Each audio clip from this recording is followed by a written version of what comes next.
Hello everybody, back again. This time from I gotta say, my favorite Caribbean vacation destination, and that is fantastic 7 Mile Beach here in Negril, Jamaica. Late last year, November, we went to Ocho Rios, Jamaica, just to try a new place, a new part of Jamaica, because we always come to Negril, and I liked Ocho Rios a lot. We stayed at the Rio Ocho Rios, an all-inclusive. But after that trip, you know what? The first thing we were thinking is, man, we got to get back to Negril. And I don't know if you've never been to Negril, there's just something about this place. And I think a big part of it is that Ocho Rios, Montego Bay, you know, places like Cancun, Punta Cana, Playa del Carmen, Mexico, they tend to be dominated by all-inclusive resorts. Whereas Negril, specifically this section of Negril Beach called Long Bay, is dotted with all these small, independent, often family-run resorts right here on the beach, including the one we're staying at, Country right there with the orange umbrellas. And most of them are not all-inclusive. So, you know, next to all these hotels, these little hotels, are tons of beachfront bars and restaurants and little shops and vendors. And that just creates, and it's hard to describe, it creates a different atmosphere than, definitely a different atmosphere than what you get in all-inclusive dominated places like Mobay or not so much Ochi, I guess, but Cancun, Playa del Carmen, Punta Cana. Because when you stay at an all-inclusive, you know, one of the hallmarks of it is that there are these huge, like, compounds, basically. So leaving requires a cab, and also you pay for the food and the drinks, so you don't, you know, you feel obligated to stay there and get your money's worth with the unlimited food and drinks. But here, you just hop from beach bar to beach bar, from restaurant to restaurant, and it's like just kind of joyous, chaotic, not chaotic, that's the wrong word, very chill, laid back, fun atmosphere. And it's just a different, there's no place like it. And I'm gonna walk a little north on the beach here, give you a little tour. That hotel right next to ours, the blue one, is the Negril Treehouse, which we really want to stay at because, you know, its customers seem to really love it. But the place, I mean, I swear it's always booked up. Every time, I guess we wait too late and we can never get a room there. And I wish, like, there's a big cloud kind of blocking the sun. Earlier today, the color of the sea, if you've never been to Negril, this is the calmest, bluest, clearest water that you'll find like anywhere in the Caribbean. But right now the cloud is overhead, so the sun, you're not getting the sun beaming down in the brilliant color. Plus it's a little later in the day. This color seems like at its like peak kind of midday.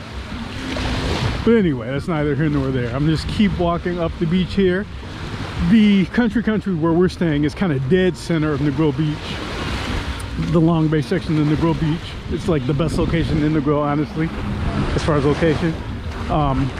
So if you kept walking this way, and I mean quite a while, it's called 7 Mile Beach. I think it's actually more like 5 miles long. But at the far end is what they call Bloody Bay, and that's where a lot of the all-inclusive resorts are, like the Rius and some of the others, Royalton, Hedonism, which is the naturist resort. But that section, again, it's mostly all-inclusive, so the feel up there is different. It's more like a Mobay. But you can see this section, just look at it. All these little beach bars like this Vicatini, where people are just playing music, drinking rum punch, and just enjoying life. This one seems to have a tiki theme.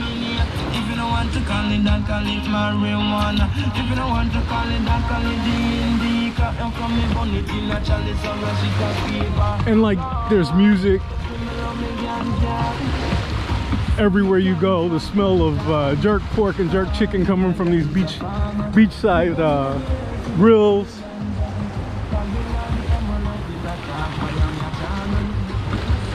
And just like, you know, just that chilled, relaxed atmosphere. No white parties.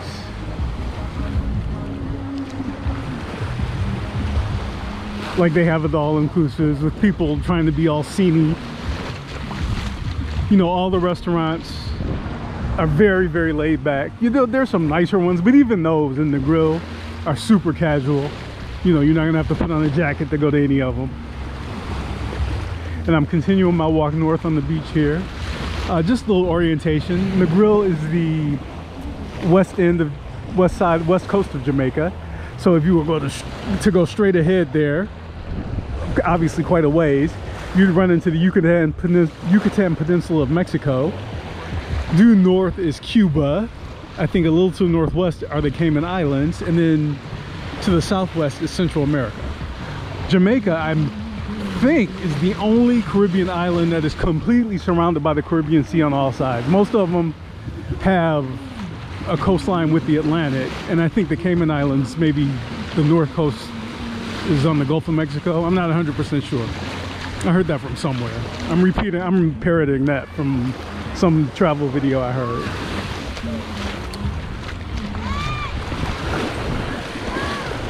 And now that doesn't mean that all of the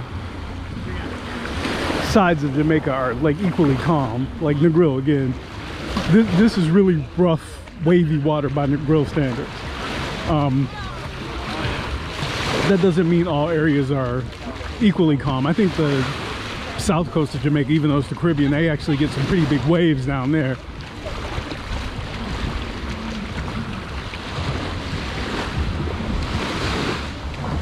And any kind of water sport that you want, you can arrange somewhere on the beach.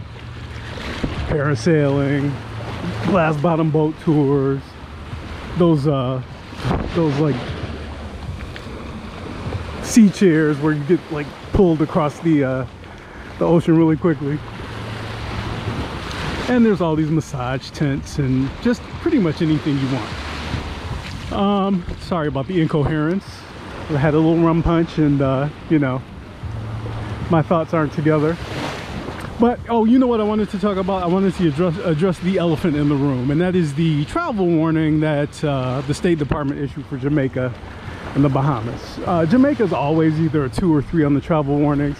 And look, if you're like not a goofball tourist, the gang violence that the warnings are specific to, it just doesn't affect touristy areas. It just doesn't.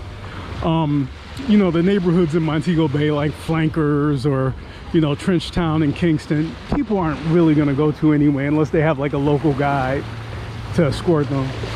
So don't worry about it. Come to Jamaica, have a great time, and just use the common sense that you use anywhere. My experience is that tourists, once they're on vacation, seem to just like abandon common sense. Hell, they actually start abandoning common sense when they start arriving on the roadway in front of the departure area at the airport, darting out in front of moving cars and so forth. But just use the common sense that you use anywhere, and you will be fine in Jamaica. You know, it's as safe as any other vacation destination when you use your brain.